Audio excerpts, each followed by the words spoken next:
Hello there, people of the internet. So once again, I'm out here to make a video based off of a topic that I was talking about with somebody else. So yeah, we were just kind of doing hypotheticals, right? And let's say hypothetically it's 1941 and hey, lo and behold, Pearl Harbor happens and the US goes to war with Europe and the Japanese in the Pacific. And we were basically talking about what we would use if we had the choice to be able to use specific sets of equipment. You know, the prices on things like this have gone up significantly, and these are not as cheap as they used to be. So if you want to help me continue to make the work that I am currently making, links to Utreon and Patreon are in the description below. That will definitely help out in me making more content more often. During a time period like that, you would not have a choice. They would issue you, your standard rifle, get out there and go fight the Germans, boy. But we're just saying hypothetically, if we had the option to choose what it is that we were going to be using, then we were debating on what it is that we would use. So I will go ahead and start from like the bottom of the list of the things that I absolutely would not use if I had the choice on what I would use, and we'll climb to the top and I'll talk about what I ultimately would use. Now this is, I'm an American here in the United States, I would be using American weapons, and this is during the World War II time period, and we're specifically talking about small arms. If I had the choice, I'd be rolling up in a freaking Sherman, right? But we're gonna go ahead and talk specifically about small arms. So if I was, I don't know, fighting the Germans, I guess. If I was fighting the Germans, I would absolutely not want a bolt-action rifle. So the 1903, 1906, the 1917 Enfield, just the bolt-action rifles that the United States was fielding at the time, I would not want to use one of those. Specifically because a full power cartridge out of a bolt-action rifle, it would be good for sniper shots, especially if you had a scope on it. But scopes at the time were not really that great. The strongest you're going to find is probably about a 2-power scope. At the time period, they just weren't great. So a lot of times people were just using those rifles with iron sights. And hey, guess what? I'm blind. I can barely make accurate shots at 100 yards, and even then the sights on the rifle have to be absolutely perfect. I would definitely take, if I had to pick one of those, a 1917 over the 03 and 06, because I like the sights on the 1917 better. They're just better for people that are blind like myself. So those are the ones that I would not use. The next on the list of ones that I would not use, we're going from like absolutely not to okay, I'll use that. The next one on the list would probably be like the Browning light machine gun, like the 30 caliber 30-06 Browning light machine gun. It would be a good one to have, but I would absolutely want to stay maneuverable. Something like that. I just cannot foresee myself comfortably using it. They're more so for like fixed machine gun positions, and I would need to be more of like a sentry if I was going to be using something like that. But in the event, especially if you're on the front lines, that you have to move, I don't want to have to worry about using, like, it's just a big, heavy, light machine gun. That's what it is. So next on the list, probably the BAR, the Browning Automatic Rifle. Excellent firearm.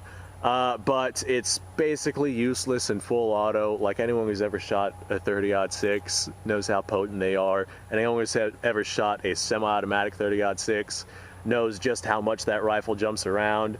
And the BAR, since it's an open bolt rifle, just that bolt slamming back and forth the way that it does to fire off, like, I would never, honestly, even if I had a semi-automatic, I would never ever hit my target with that right there. So the BAR, that would be better than the Browning, the Browning light machine gun, because I'd be much more mobile with the BAR, but it's still incredibly heavy and incredibly inaccurate for my capabilities. I'm sure there's people out there who would be able to put rounds downrange and nail a quarter with the entire magazine at 100 yards. There's just people out there like that. I'm not one of them. Next, as much as I hate to say it, would probably be the M1 Garand. M1 Garand 30-06 8-round in-block clip magazine is definitely a very good standard issue rifle. I would take that over a bolt action rifle every single day of the week because it's a self-loading rifle, but at the same time, full power 30-06 going downrange, like I said, I can't hit jack shit past 100 yards. So the amount of, well, I'd be able to carry much more ammunition if I was carrying something lighter. And I'd be much more capable if I was carrying something that I could have quick follow-up shots on, something that I wouldn't be using at long ranges. Just the idea of having a long-range rifle during the time period is not something that appeals to me because I wouldn't be effective with it. I'd be just basically wasting my ammunition. I could do suppressive fire, but I could do that with something that has, you know, lighter weight ammunition that I could get much more ammunition going down range with. So this was actually a very close second. The M1 carbine, I was really debating on the M1 carbine, and it probably would have been my choice go-to, other than the couple of minor downsides that the M1 carbine has. Carbine is lightweight, it's automatic, so you have very fast follow-up shots. External magazine, 15 rounds, so very fast reloads. I mean, there's a lot of really good things that comes with the M1 carbine, but there's also a couple of bad things that comes with the M1 carbine. The M1 carbine is notorious for being not so reliable, and a lot of that has to do with just like the magazines and just wartime production, mass producing all of these, get them out as quickly as possible. There's a lot of things that go into making an M1 carbine not so reliable, and there's a lot of reliable ones out there, don't get me wrong, it can be a very reliable firearm, but I don't want to risk my life on a luck of the draw M1 carbine, here you go to the front lines, have fun. Especially because the luck of the draw M1 carbine, hopefully it's reliable, will also be met with luck of the draw M1 carbine magazines. I'm just not willing to bet my life on that being reliable. And I was thinking to myself, what would be the best option? And eventually I came across the idea that if I was gonna go partake in World War II, I would have myself a Thompson. This right here obviously is not a Thompson. I'm sure somebody's gonna go down in the comments, that's not a Thompson, it's... Yeah, I know. It's basically a Thompson look-alike. It's essentially a Thompson clone, but I mean, it's closed bolt 45 ACP, obviously made to reminisce of Thompson. This is what's gonna serve as my representation for the sake of this video. So 45 ACP is definitely potent, and I know that I can shoot out to 100 yards with 45 ACP because I shoot this thing at 100 yards with 45 ACP and I make regular shots on target, and I feel like I could shoot beyond that. Now 45 ACP is not going to be potent out past, I mean, hell, I'd be lucky to make shots at 300 yards with 45 ACP. But I'd be lucky to make shots at 300 yards with 30-06 just because of my limitations with my eyesight and my capabilities and whatnot. If I were to have a Thompson, what I personally would do, if I was wandering around, I would use stick mags. YouTube reviewer, this right here is a 15-round magazine. I've got this one right here. This is actually a grease gun magazine, but I've got it set for 15 rounds for YouTube. It's got a pencil in it. But 15-round magazine, bam, just like that. But I would have myself just a regular stick magazine. I would prefer the Thompsons that came before the M1A1 Thompson, back whenever you could still use the drum magazines. And the reason why I would prefer one of those old school Thompsons is, well, I can use drum magazines in that thing.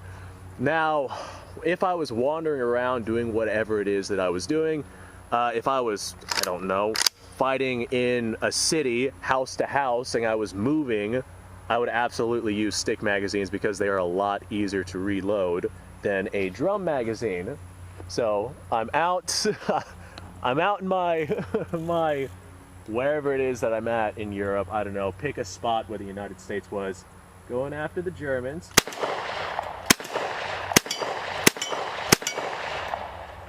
And the Germans are getting shot with this 45 ACP, right? Obviously, this is a semi-automatic. Actually, I would probably use this more in semi-automatic than I would in full auto. If I go full auto, that means I'm being overran and need to do some spray and pray, right? But I would use stick mags for actually wandering around because that's doable. The Thompson is a heavy gun, but it's not like Browning light machine gun or BAR heavy. It is absolutely tolerable. And whenever, obviously this is not the appropriate lower receiver, but whenever you're dealing with a stick mag, all you're going to do is pop that bad boy out, and the Thompson has a little rib system. You line that up, put your other mag back in, and you're good to keep, you know, fending off the enemy doing what you're doing. Or I say the reason why I want an earlier Thompson model is so if I have like a drum magazine that I can slide into this bastard, that would be ideal for like a sentry situation. If I was on, you know, post as a sentry, keeping an eye out for whoever the hell might come by, I would absolutely have just a drum magazine inside of that Thompson. This way I can, you know, lay down 100 rounds of 45 ACP at whoever would start coming. I would probably still keep it in semi-auto myself versus swapping over to full auto, unless I was in a situation where I really needed full auto.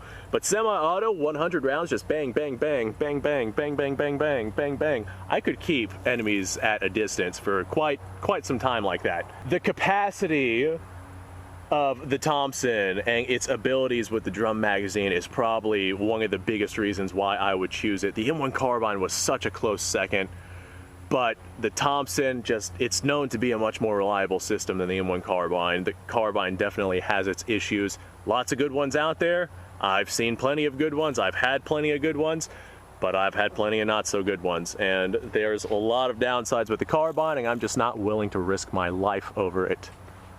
I would absolutely take up a Thompson over a carbine, but the capacity for the Thompson and the capabilities of the Thompson, the capabilities of the Thompson match what I am able to do. I don't need a 30-06 because I can't shoot past 100 yards accurately. So the Thompson, I can actually, you know, make shots at 100 yards with this thing pretty much no problem. I can carry a lot of 45 ACP ammunition for the same amount of weight that I'd be carrying 30-06 ammunition or something like that. I can carry drum magazines, excellent for a sentry position. I can carry stick magazines, excellent for, you know, quick reloads if I have any kind of actual combat taking place and I'm moving around and whatnot. It's just a really good option.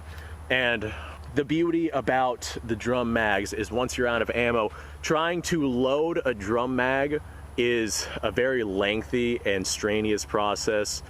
And it's not something that you would want to do in the heat of battle. Those things are incredibly heavy and whatnot.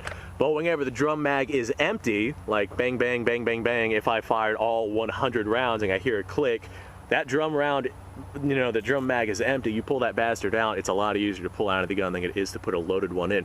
Pull that bastard out, drop it to the side, just grab a stick mag that I have on standby, and get back to work. I really like the idea of having a Thompson. If I had the option to choose, I imagine if I was stuck out there, I'd probably be giving, honestly, a M1 carbine in all honesty, actuality, because I doubt I'd be on the front lines with my eyesight.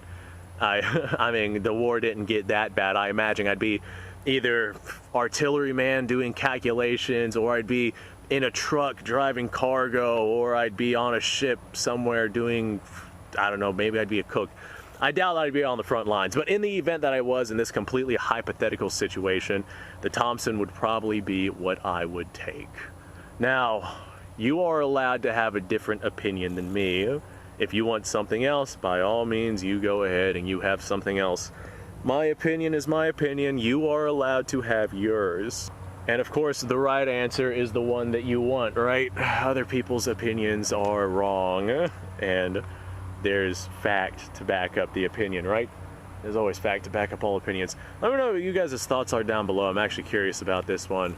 That being said, hey folks, thanks for watching. Like the video, subscribe, share. Description down below has a link to all sorts of stuff, including Utreon. Go ahead and go check that out. It actually looks like we're about to rain here, so I'm gonna go ahead and grab all my stuff and head inside before that happens. You guys go off, have yourself a fantastic day.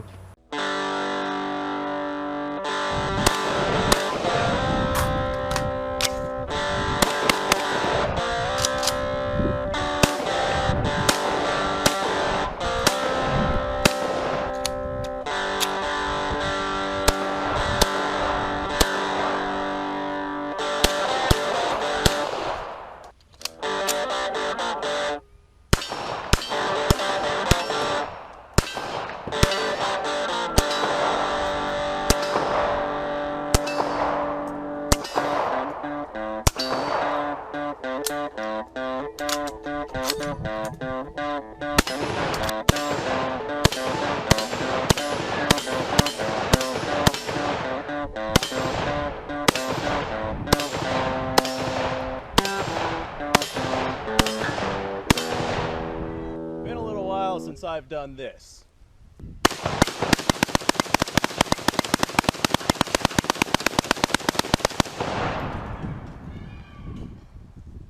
Bonnie and Clyde be damned. The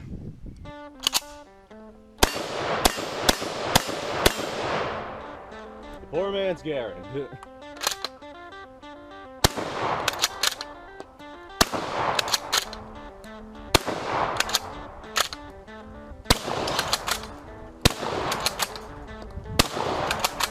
It's a shame that bolt-action shotguns aren't more mainstream.